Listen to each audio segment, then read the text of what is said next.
for joining us. We are just connecting all of our feeds and we will get started in just a few seconds. Thank you everyone for joining us.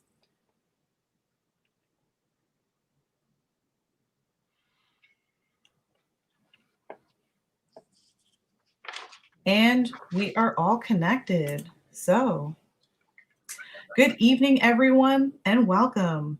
My name is Sophia Nahlawi, Adult Services Associate at the Enoch Pratt Free Library. Thank you for joining us for tonight's Writers Live with Ron Tanner, joined in conversation with Geoff Becker. All Pratt Library locations across the city are open with limited hours at 50% capacity. Our hours are Tuesday through Saturday, 10 a.m. to 6 p.m. Please stop in your closest neighborhood branch to check out all of our latest offerings. Ron Tanner's writing has been named notable in both Best American Essays and Best American Short Stories. His awards for fiction include the G.S. Sharat Chandra Prize, the Jack Dyer Prize, the Charles Anjoff Prize, the Faulkner Society Gold Medal, Pushcart Prize, New Letters Award, and many others. His most recent book, Far West, a story collection, won the Elixir Press Book Prize in 2020. He lives on a historic farm in Maryland and directs the Good Contrivance Farm Writers Retreat, an educational nonprofit. Geoff Becker is the author of the novels Hot Springs and Blues Town, as well as two story collections, Black Elvis and Dangerous Men. His awards and honors include the Drew Heinz Prize for Literature, the Flannery O'Connor Prize for Short Fiction, the Nelson Algren Award from the Chicago Tribune, an NEA Fellowship, awards from the Maryland Arts Council, and inclusion in the Best American Short Stories Anthology. And so now, without further ado, please welcome Ron Tanner and Geoff Becker. Thank you, Sophia. And thank you, folks, for joining us. Geoff, let's talk. Yeah, thank you, Sophia. And Ron, good to see you. How are the pipes out at the farm? I had to thaw out the pipes this week in the henhouse cottage because once it gets down to the teens, impossible. So, but they're thawed out. That's a good thing. Okay, I'm glad to hear that. So first of all, I have to say congratulations on this terrific, here it is, new book of stories. Thank you. Which is just showcases your immense and varied talents, and which I just completely dug reading. And of course, I had read versions of some of these stories before because full disclosure, Ron and I are very old friends at this point. And over the years, we have shared work and work in progress. And so I've had the pleasure not only of getting to read these as finished stories now, but I've seen a few of them in earlier iterations. And so anyway, I'm really excited and congratulations on this terrific collection. I thought maybe a really great way to just start it off. I know you were super excited about doing this, but maybe I could ask you to just give us a little taste. Just read a paragraph or two of something that you like, just so we can get a little of the sound of that Ron Tanner voice in our heads, and then we'll talk about some other things. Great. Thanks, Geoff. I'm going to read just the first paragraph of the title story, which is called Far West. And it starts with a news headline. And this is a variation on an actual news headline. And this was the inspiration for the story. So the news headline, July 12th, 2020, quote, Arizona man driving stolen vehicle caught with rattlesnake, uranium, whiskey, and firearm, end quote. We were about 20 miles from Zuniland when the troopers nabbed us. Could have gotten in on the Arizona side, and then they'd had to petition for extradition. It's a sovereign nation. But our luck broke bad in Reno, where Marty Medeiros hunted us up for 5 days as we bargained with him for a truck. By bargain, I mean argue. Marty owed me $2,500 for some gold dust I traded him, won in a game of miniature golf. I'm still good with a putter. Marty gave me 27 Liberty Head silver dollars, a Confederate $5 bill that he swore was real, came with authentication certificate, a sawed-off shotgun, which I hawked as soon as I could, and a truck. Not the truck we ended up with, though. So that's the beginning of that story. That's awesome. I particularly like that one, which in true fashion for many of these stories gets crazier and crazier as it goes along. There's some lines in that story that it just had me laughing out loud. It's a wonderful, crazy ride. So since you brought up that story, the epigraph to the title is supposedly a headline from the news. Is that real? Yeah, it is real. It actually wasn't an Arizona man. It was an Oklahoma man. But I'm much more familiar with Arizona than Oklahoma. And I like Arizona a lot more than Oklahoma. So I placed it in Oklahoma. But the actual quote is real. And I thought it was so outlandish. I said, I got to do something with this. And that is sometimes the way I start a story is I just say, let me go on an adventure. Let me just see what happens here. And that's what this was. The story came pretty easily, and it was just a whole lot of fun. And it really was the last story I needed for this collection. So it worked out. So is that in fact the one that you wrote last? Yeah, it is. I had been working on this collection for about 10 years. Wow. And by working, I mean, I had plenty of stories that would make a collection. But the problem with publishing collections in this country is that most readers want the collection to hang together. And editors and publishers, they want it to have some major coherent theme, some trajectory that they can follow from story to story. And I don't write that way. I mean, I write all kinds of different stories, whatever, suits my fancy. And so it was really hard for me to figure out how to put a collection together that would hang for reader satisfaction. So for 10 years or maybe more, I just kept shuffling them around and revising some and adding new ones and taking out old ones.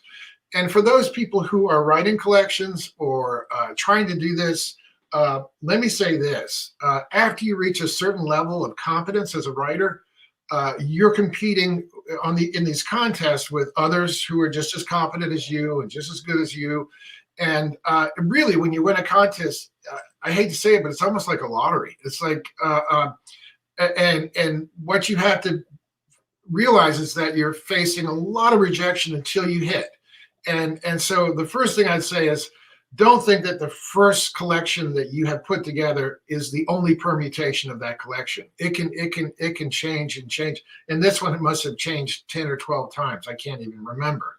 And Geoff, you've won 2 of these contests. Is that your experience also? Yeah, I think I would agree with that. I mean,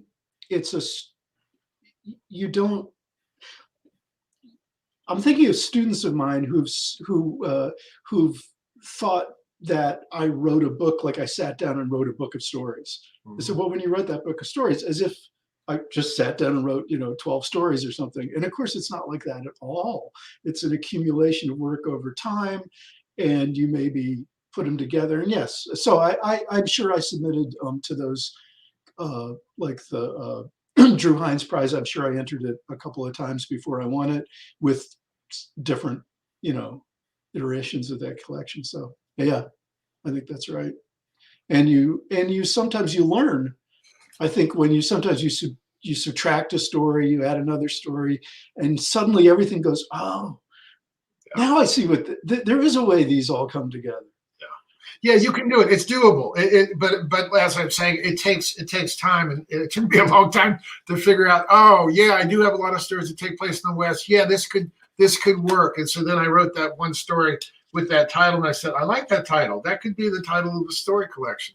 It's serendipitous, but the main thing I would convey to writers who are watching this is that it's just you just can't give up. You just have to really try and try again, and don't be daunted by the rejection, because man, it's all about rejection. So let me ask you about that, about the far West thing. Another thing that I'll mention, that Ron and I have a lot of things in common, and one of them is that we're both musicians who have done a lot of like club work and gigging and stuff.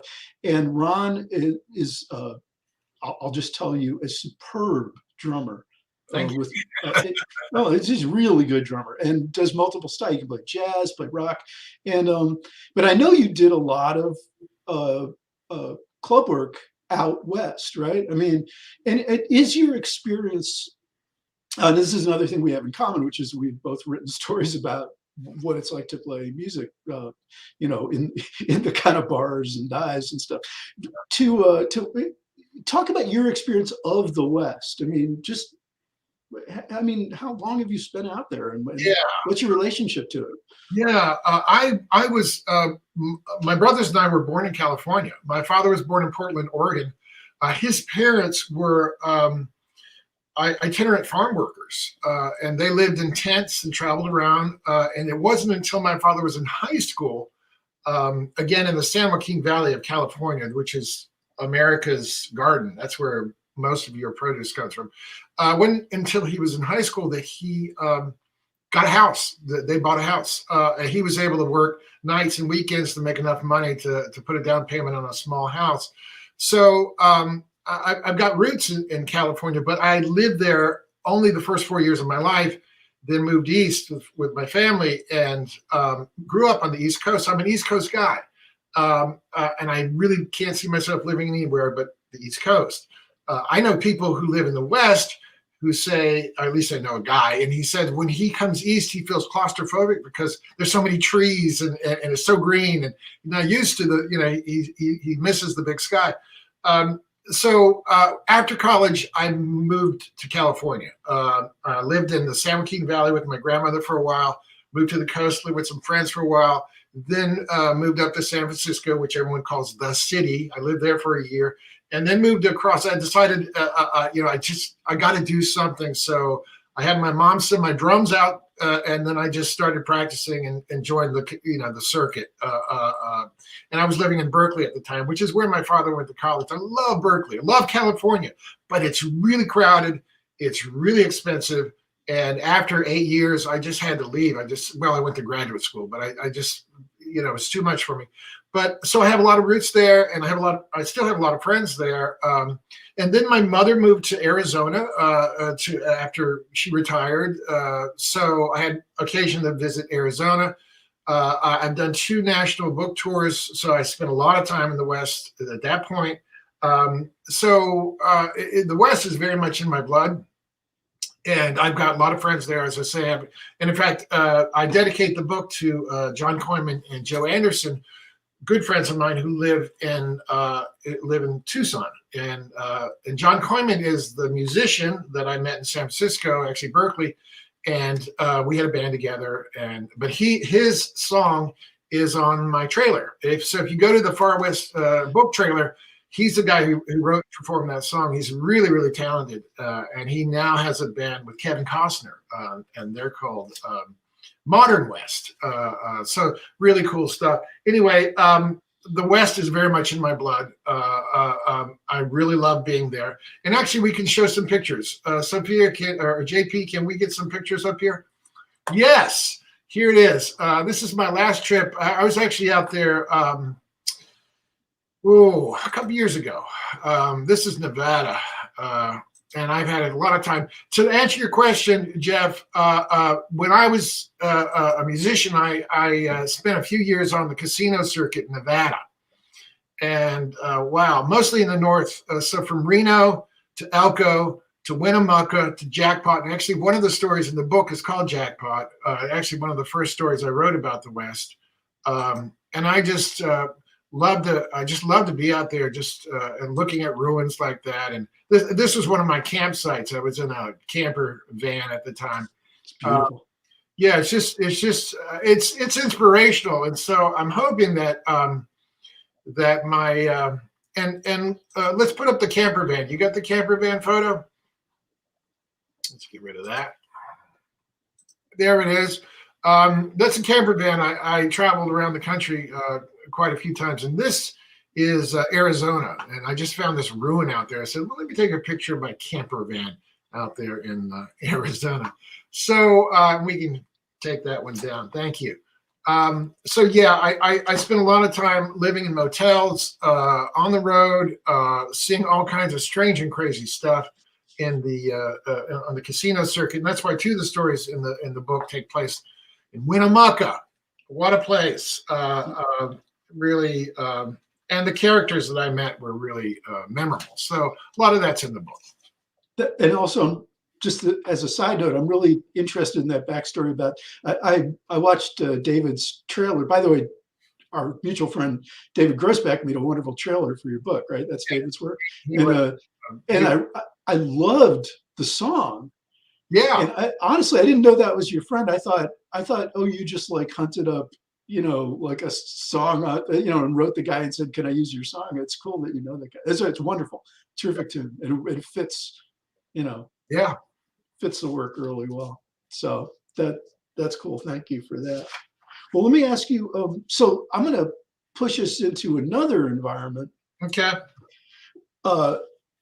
So I really loved all these stories. I think a particular favorite for me was one called Boom Like That, which introduces us to Jeton. I think I've said that right. And see, you've spent time in the Marshall Islands. And Jeton is a Marshall Islander who's having an affair with an American girl named Nora, who lives on Kwajalein Atoll. It's night, and he's walking from eBay across a coral reef, I guess. I looked it up on Google Maps, and you can see they're connected, but it looks like quite a long walk. And the point of view of that story is, I think it's the point of view that really gets me, because it captures young love and Jeton's obsession with his girlfriend. But it also slowly becomes clear to the reader that he's wrong about this. She may love him or think she does, but she's not going to stay with him. And do you want to, that was the thing that I found that story so moving, because it's his point of view and he doesn't quite get it. Do you want to say anything about how you came up with that story? You spent a great deal of time in the Marshall Islands. Obviously, this is a story about two individual people, but I was wondering if you might be pointing the reader towards some larger thoughts about, I don't know, American imperialism. I throw that to you. Yeah. That's I did live 2 years on Kwajalein. You can look it up. Just go to your search engine and put in KWAJELEIN, and it'll come up. They have their own website. It's a top secret missile base. My father was an electrical engineer, worked for Bell Labs and Western Electric, and worked for the military. And they did all. They're still doing anti-ballistic missile testing there, and specifically a permutation of the Star Wars Defense Initiative, which is a Reagan legacy, or no, Bush legacy, wasn't it? Yeah, Bush legacy. So we lived there for 2 years, and it's just a tiny little island about 4 miles long and half a mile wide. And the Marshallese were moved to Ebi, which is a quarter mile away, not far, half a mile away. And I was 15 at the time, and the culture shock for me, as a sensitive young man, was just stunning. I mean, I just could not believe the difference in the culture between the Marshallese and the Americans, and how the Marshallese were treated. Let me be clear: the Americans weren't cruel.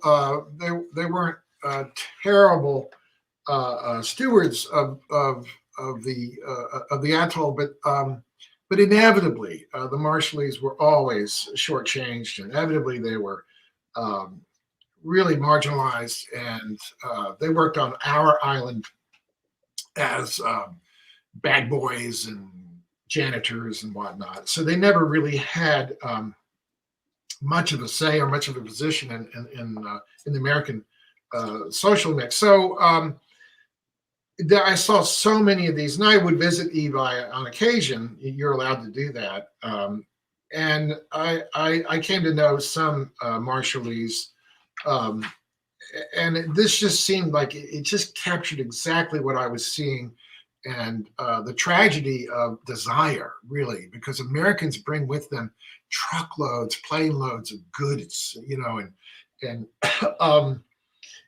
the Marshallese, like so many so-called undeveloped nations, just had no chance. They had no chance of putting it into perspective. They see the Americans with, their stereos and their motorbikes and all this other stuff, and they just, until the Americans, until the Westerners arrived, they lived what we would consider an idyllic life. I mean, they lived a subsistence. They had a subsistence economy, but living from day to day. But they didn't have any huge wants. Once Westerners came, they were just they were totally messed up. If we weren't online, I'd use another word, but they were totally messed up. And so this story talks about that desire. So Nora Jetton's love represents all that he will never get, and the Marshallese will never get. And there's just so much to say. So this became actually a sound test for my novel Missile Paradise. This was the first thing I wrote just to kind of check it out and see if I could sustain it. And it's heartbreaking, and it's got so many cool things in it that I'm just trying to give you the lay of the land and that culture, that difference in culture. And let me just read a little bit, just to give you some of the landscape. The difference between Kwajalein and Ebi starts with the streets, Jetton decides.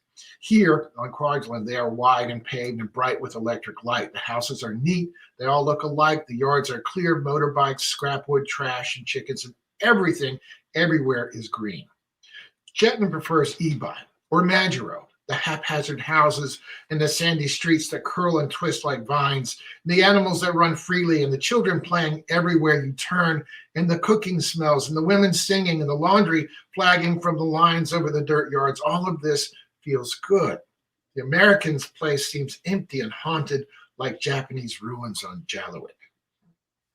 And the island, island life is beautiful in some very essential ways. And to see the laundry on lines, beautifully colorful laundry on lines. I know I'm just being sentimental, but it's just gorgeous. And it is truly, the Marshall Islands are truly that stereotypical paradise. I recall many instances of being wading into the middle of a lagoon on an uninhabited island, which I happened to be visiting. And I said, my God, I mean, this is just unbelievable. But I wouldn't want to live there. Yeah. Well, thanks. That was a great answer to that question. And of course, as I said, that story really kind of broke my heart because of the character of Jetton. And I thought you did another cool thing later. This isn't actually my next question, but I just want to point out that Ron has another story in the collection that flips point of view, and it's from the point of view of Nora. And I thought that was a really smart move to give us the same relationship from the other side. It was smart and very human and empathetic, and I really enjoyed that. But you were just talking about like laundry on, the beauty of the laundry hanging, and there was a lovely metaphor you just used about roads like swamp. I'll forget it exactly, but I have a question for you. So,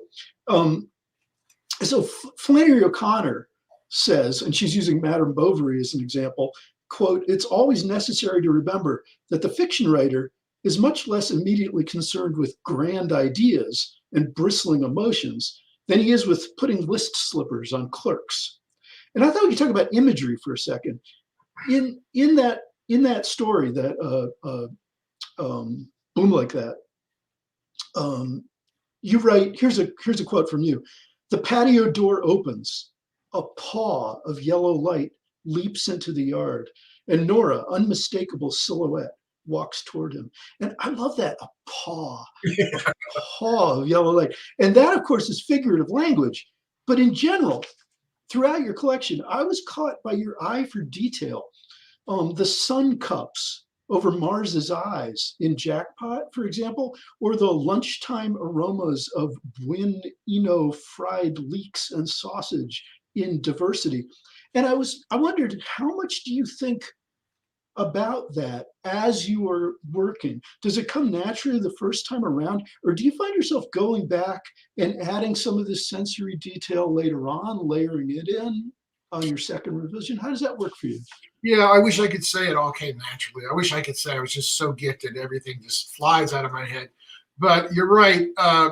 You really have to go back, and this again is something I would tell the my students, one of the challenges for students writing or for the emerging writer is this sense that what you put down first is what you keep forever. This I can't change this as I got this down on paper, but that's just the start. The fun part really is revision. I mean, that's the fun part. That's where you can really settle into the world.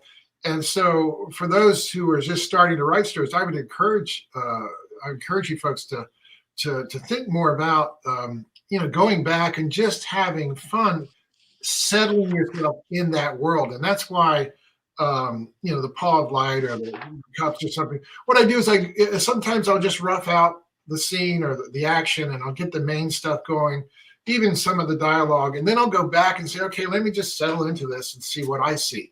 I'll play the role of being one of the actors in a scene. And so what would I see? What would I smell? And so those senses are really important for making that world real. And I think it was Henry James who was talking about, the writer is so adept at creating a world. All the writer has to do is just get one glimpse of a schoolboy, I think was correct me if I'm wrong, and know exactly what his world or that schoolboy's world would be like. So being able to extrapolate from a detail. So you can see one slipper or one shoe or one a kerchief or whatever, and from that you can begin to speculate and unfold this world. So that's a lot of fun, and that's so I have probably the most fun revising, just going back and just saying, okay, what can I do with this one? And the Paw of Light was just serendipitous. I just said, well, what does light feel like? I mean, what does it look like when it just leaps out of an open, portal? Oh, yeah, so that makes sense. So yeah, you have to go back and massage it and keep working with it, and it should get more nuanced and more textured, and you should be having fun. If you're not having fun, I don't know why you're doing this. That's a good answer, and of course it's a hard. I mean, I kind of knew the answer to that question when I asked it, which is it's a little, how does magic happen? Is really what I was asking. How do you make magic happen? And sometimes it's spontaneous, it just happens, and sometimes it's hard work to make magic happen, right? Yeah. Do you have any rituals or superstitions you observe when you set out to write a story? No, this is another thing I learned as I got older. I used to set aside a full day. I used to say, okay, I can't do anything unless I've got 4 hours. And so it really limited my writing. This is when I first started in my 20s. And I would have to have a full day. If I can't do the full day, I can't do it. And I think that's really a bad habit. And eventually I got out of it. Actually, it took me a long time to get out of it. What happened was how I got out of that bad habit. And it's a bad habit for obvious reasons. First of all, you shouldn't limit yourself to how long or how short a time you have to write. If I have 5 minutes, I can write. I'll write something. Anything's better than nothing. That's the first thing. The other thing is that's a lot of pressure to set aside a day or an afternoon. And what happens is inevitably I'd be blocked. I'd just be sitting there staring at the screen. And the problem with writer's block is that writer's block is not that you don't have anything to say. It's that you have too much to say. And what's happening is in your head, you're editing all this stuff out before it even gets to the page. So what I used to tell my students is, look, you got it. It's in there. Dare yourself to suck. Just dare yourself to suck. Just put anything down. If it's stupid, fine, celebrate it. It's stupid. It's yours. Just go with it. And so what happens is that after a while, I said, I'm just going to suck at this. Okay, I don't like what I got, but I got something. And eventually, I worked myself out of that stifling sense of, oh, I can't go on. I'm going to ruin my whole day because I can't get anything down. You got plenty to put down. It might suck, but something in there is worth keeping. And you'll find that out if you keep putting it down. So what happened was how I got out of the, I need a big block of time bad habit was life caught up with me. I mean, I just got really busy. I went to grad school and married, and all these responsibilities started piling up, and I had less time. And I said, what am I going to do? And so I just started writing anywhere, everywhere I could. I kept a notebook. If I was in an airport, I'd open my laptop and I would just put down something. I'm just working on something. I could be just observing people, but anything is better than nothing. So again, there's no reason to be blocked. You've got stuff in there. Just let it out. And that really liberated me. So I don't mean this as a boast, because I write a lot of sucky stuff, but I never have writer's block. That's not the problem. The problem is going back, taking your time, and going back to revise what you've got and seeing what you can pull out of even that sucky stuff you think you put down. It's a good feeling to put something down. So put something down. Ron, you need to add to the merchandise section of your website some T-shirts that just say "Dare to Suck." Dare to suck. There you go. Because I would buy one for sure. Thank you. I was struck by the fact that this collection divides perfectly in two, with half the stories either from the point of view or narrated by male characters, and the other half females. And I just wondered, was that a conscious choice, or did that just kind of happen?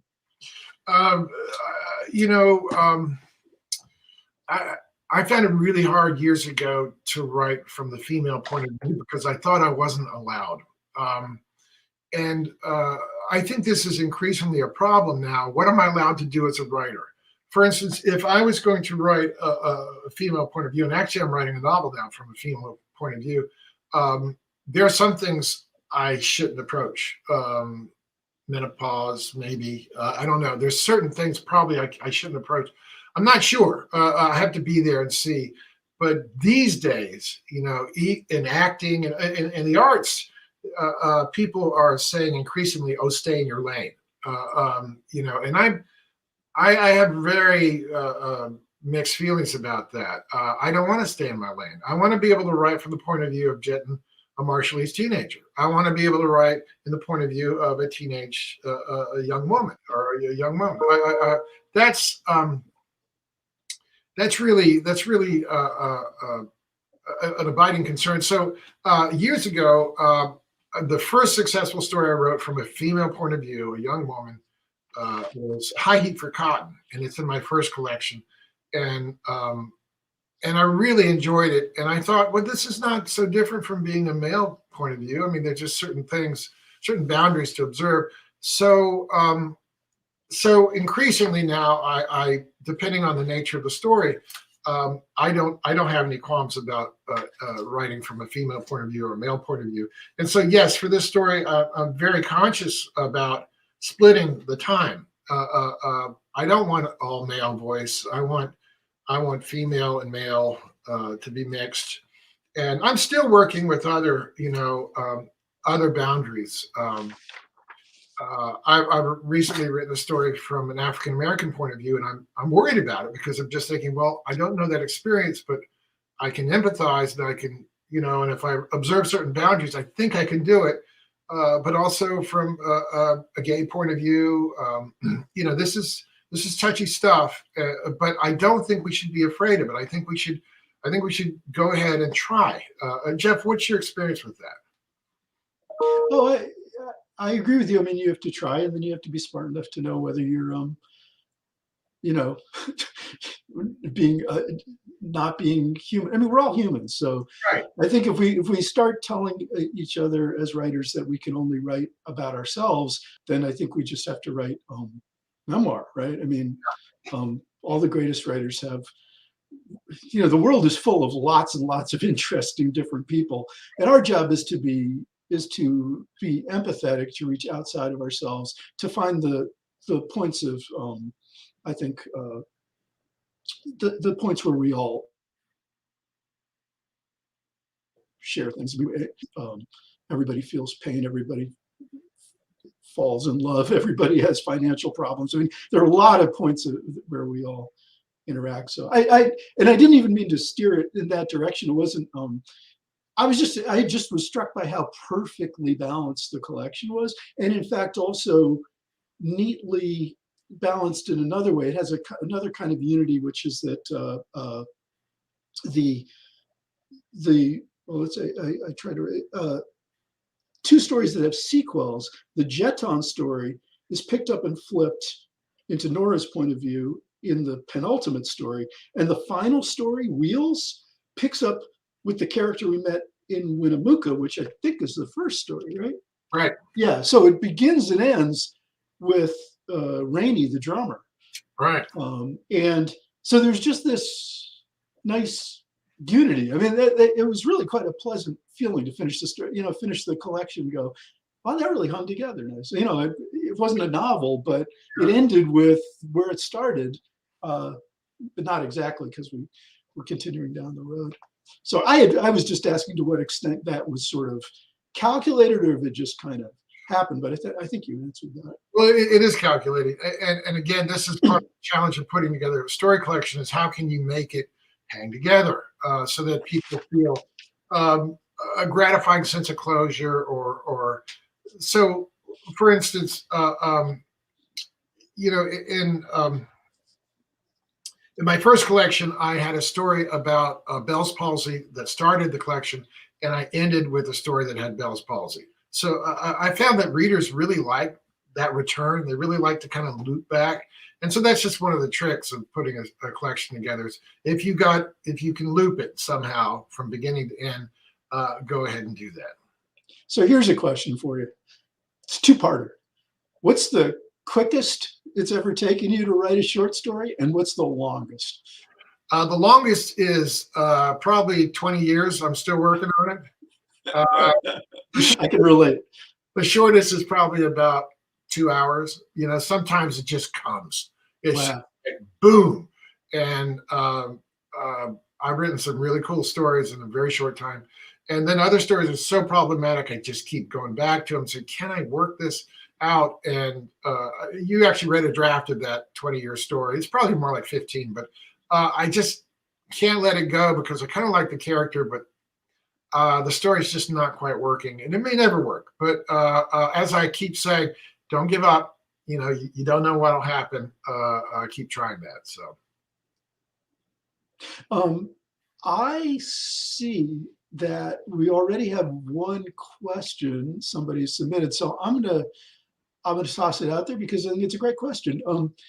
So it's how do you decide on point of view when you're writing a story? yeah. I have two approaches. One is the story written from first person is usually a kind of a rant. Usually the first person's got to be a really ramped up voice to catch the reader's attention. So, for instance, in Far West, that story about the guy who's arrested for having uranium and a rattlesnake and all that had to be first person. It just had to be. I had to capture that guy's voice and get that manic drive that he carries through the story. Other stories are a little more measured, and I have to pull back a little bit, and they're more like a storyteller voice where, not exactly once upon a time, but like, okay, there was a situation. And the Six Blind Cats is one of those stories where, it's just kind of one of those stories that, people would share. So that voice becomes third person because a little more distant, a little more measured, and you can do some really disturbing things with a third person like that. And this is kind of disturbing. But Geoff, how about you? Same thing. What's your approach in point of view? I have to tell you that I'm always stumbling around in the dark. So sometimes a story for me will begin with a voice in my head. Like I just hear somebody saying something and I think that's a cool voice. Like maybe I could run with that. I used to do a lot of theater in high school and college, and I always enjoyed the improvisation exercises where you just were like, okay, they just threw you in. So you're a dude waiting for a bus and you're late for an appointment at the doctor, and you're worried about whether or not you've got, whatever, and just run with it, and sometimes I'll just get a voice and it'll kind of, something will happen. But sometimes you run out of steam fast that way. And I've often try to reverse engineer stories, and sort of it started in first person. I think maybe that would be better in third. I try it that way. Then I think it loses all its energy. So I'm always goofing around. I think one thing I did sort of learn over time by studying other better writers than me is that I think first person narrators often have a goal, which is to win the audience over to their side of the story. At least that it seems that way to me. And that if you can get that kind of energy going, like, let me, there's a reason I'm telling you this story. And it's because, I think I'm right, or, I was wronged, or whatever. And that is not always, it doesn't need to be in the first sentence, but if you know that kind of energy can inform the whole narrative and keep the thing going. So that's something I've learned. I don't know that I necessarily, can keep it together, But that's a good observation, because what you're talking about is a kind of testimony. It's kind of, I'm here to tell you, and you've got to believe me. And it's the same kind of voice we hear in Moby Dick and Holden Caulfield, all that stuff. Same two. Those would have been my first two examples as well. Hey, we have another question here. I'm going to read it to you. It says, this is a good one, because I'm dealing with this right now, actually, with something that you have even read. Do you limit the number of characters in a story? Got to. Problem with the short story is you've got compressed time. You don't have a lot of space to introduce a lot of people. However, the first thing you have to understand is that your character has to be immersed in a world. Your character has to have relations.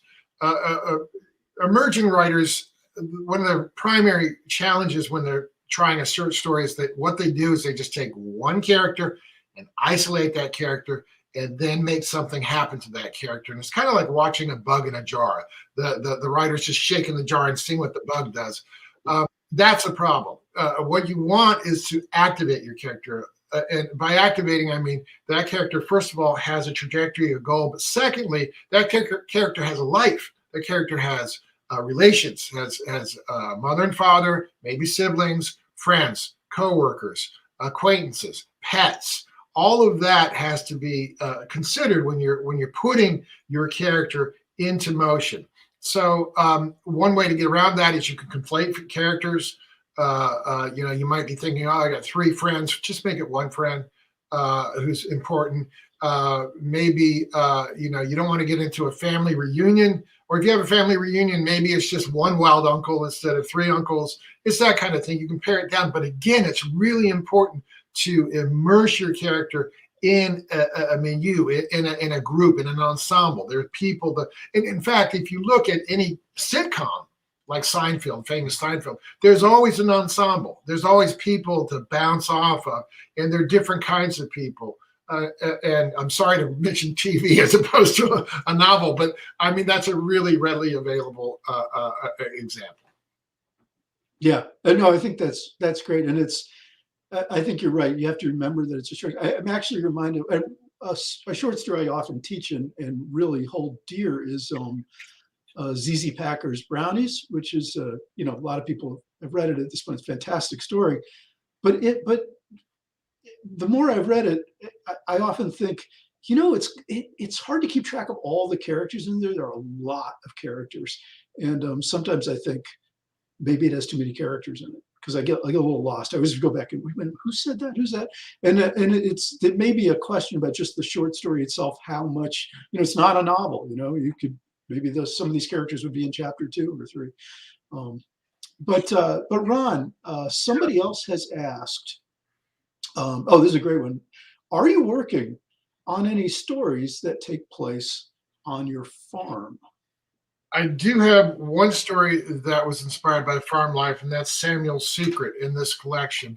And many of the details there pertain to my experience here on the farm. I'm also writing a novel which will have as one of the major locations this farm, a farm like this. And so I'll draw on my experience. This is an incredibly rich experience. I really can't ignore living on this farm. It presents so many challenges and interesting turns that it's going to influence a lot of things that I write. So thank you. Yeah, as a matter of fact, if some of your stories that you told me, if you're not going to use them, I'd like to borrow them. I'm just kidding. I wouldn't do that. Of course not. So Ron lives in. I just have to tell you, folks, Ron is one of the more amazing people I've known. He took an entire, just practically destroyed house in Charles Village and kind of rebuilt it from scratch. And then if that were, he made it perfect. It's gorgeous. And then he and his wife Jill just decided to move to a dilapidated farm and do the same damn thing again, and take us place that was, it's just beyond belief what you've done. So right, just hat tip to you, man. I can't even believe what you've done. And the farm is gorgeous, and the stories of plumbing and snakes and blah blah blah. So here we have another question, which is, what is the allure of open space, and how do you like to explore that in your stories?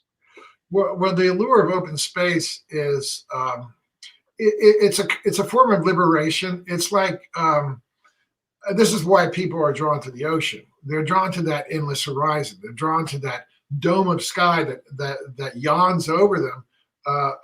I think it's primal. I think it's very much goes back to our atavistic self, where we want that wide open space because it represents for our species possibilities. I'm sorry to get too pretentious about it, but I do think that that's the kernel of the appeal. So when I'm out west and I see these beautiful skies and these incredible, these ocean liner cumulus clouds, and I just feel something I don't feel anywhere else. I felt the same way when I was out in the Marshall Islands. Just this huge expanse of beauty. I think it touches the human existence in a way that nothing else does. And I think it inspires us to be the best species we can. I think it gives us something that is just, it's ineffable it's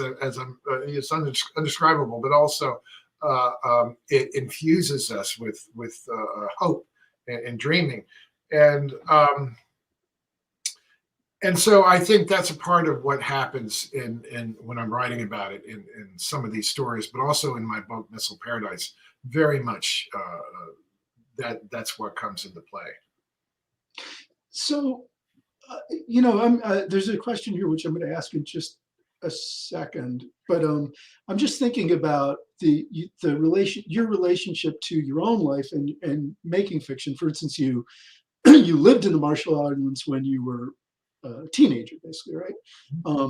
And I know you returned there many years later as part of a storytelling project. But I wonder if your inclination, like when you were 15 or whatever, did you think you were going to write stories? Did you have when's the first time you wrote a short story? It was there. You're right. That's where it started. That's where I decided I was going to be a writer, because there was no TV. There was no distractions. There was no place to go. So I started reading avidly. I started writing. I said, wow, this is something I want to do. And actually, I had a classmate who was writing a novel. He was writing a fantasy novel. And had he continued, he would have been a contender, I think. But here was this, 15-year-old writing a novel. And I was just amazed. I said, you can do that? You really? That was, and that might have been also, part of that infusion of the great, the open sky. That might have been what happened. I see we have another question here, and this is one for you too, Geoff. When do you realize that a story should be a novel, or the other way around, or a novel should be a story? Usually, what happens for me is that, like in Boom Like That, that was my first try at getting into the Marshall Islands. I realized there's a lot of stuff here. This is just the beginning. And, in that story, Nora and Jetton's relationship is far from resolved, and his situation is far from resolved. I said, I got so much more to say here. Let me do this. So usually that's what happens. There's just a lot more to say, and you can begin your novel by writing a few stories that are kind of like sound checks. Okay, let me try this, let me try that, and if you get 3 or 4 stories in, you think, yeah, this seems like there's a lot of material here. Then go with it. Geoff, what's your experience with that? I'm still working on that question, but in my case, uh, both of my published novels began as short stories that I felt I could do more with, and that I was interested in the characters and what happened next to them. And I had some ideas about what happened next to them, and wanted to explore that. So that's how it's worked for me in the past. Sometimes a short story, I just know it's over. It's like I wrote it, it's done. I really don't. There's some stories I think that exist in a just a nice little way. It's almost like a little poem or something. I think like Flannery O'Connor's family, with the misfit. I mean, the good man is right. That cannot be a novel. No, it can't. I don't Cannot want be a novel. Well, partly because everybody's dead at the end, but Yeah. it's a perfect little story. So sometimes stories just are shaped that way. Yeah. And sometimes they're more open-ended, and they really can spill out into the rest of the world, I think. We have 2 more questions, so let's see. Someone has asked, could you both offer some insight into your rewriting process? I have one major piece of advice for that, and that is look for opportunities to overturn the obvious. In other words, seek out the unexpected. So if your main character is male, think about making that main character female. If you can predict, as you're writing, if you can predict what's going to happen next, undermine that prediction, turn it over, surprise yourself. I mean, just say, wow, could that really happen? Well, maybe. Let's see what happens. The worst habit I had as a writer was just following the predictable trajectory, saying, okay, this should happen. Wait a minute, nothing should happen. It's life. Anything could happen. So look for those opportunities just to turn it over, completely turn it over. I had one story, and I actually was a coward. It's in this collection. It's the one that takes place on a farm. And at one point I said, let me just turn it over. And it's called Samuel Sequel. It's about 2 retirees. And actually, in one of the revisions, I made this a gay couple, 2 women. And I really liked that. But I wasn't brave enough to keep it. I thought, I don't know. Again, it's that boundary thing. It's like, I don't know. But that's the kind of thing I'm talking about. Like, just completely turn it on its head and see what happens. That's fun. That's exciting. Can be an adventure. Can really turn your story around. Geoff, what do you do? Oh, I think that's great advice. And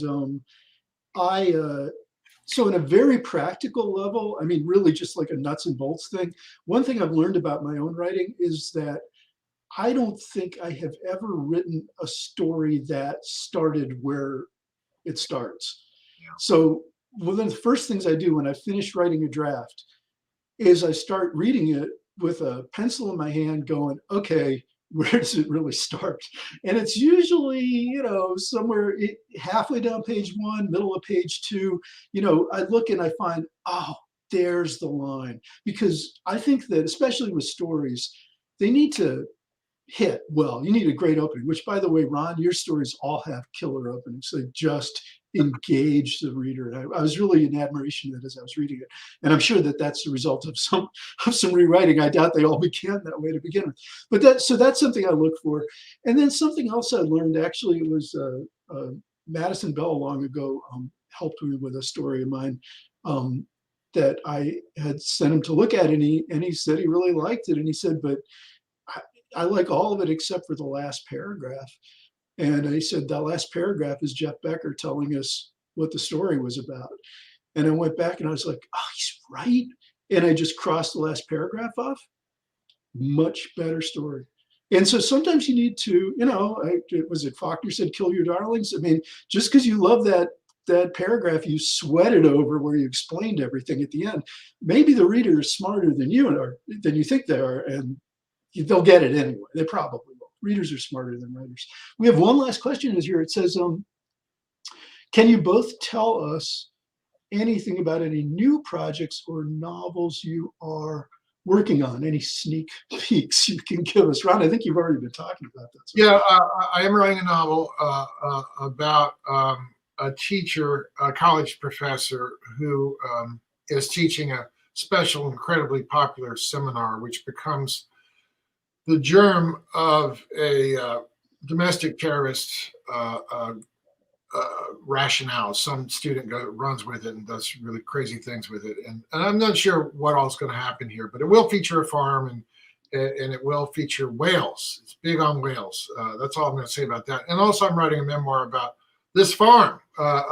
Living here, I've been working on that since we got here. And so it's been like 6 years. And I've got a lot of that book done. Geoff, what about you? What I'm doing right now is I'm really doing what you've been doing, which is taking a bunch of stories that I've been writing over the past few years and trying to sharpen them up and organize them into a collection that makes some coherent sense. I'm thinking of calling it Back East. I'm just kidding. But after tonight, maybe that's what we'll call it. I don't know what we're going to call it. It's currently, its running title has been Strange Houses. And Okay. we'll see if that makes the final cut. I like that title. Yeah, intriguing. I do too. All See right. if it can make it all fit. Hello, hello. Hey. And I am here now to close us out, but I want to say I will just briefly say in the place of all of our audience that it's been amazing listening to you both talk, listening to, a little snippet from Far West, what you guys are, teasing about what you're working on and, the process and, everything in between. It's been really wonderful listening to you both talk this evening. So thank you. Thank you. And thank you to our wonderful audience for joining us this evening. If you all haven't already, please fill out the program survey posted earlier. Your input lets us know what we're doing well and what you'd like to see from us in the future.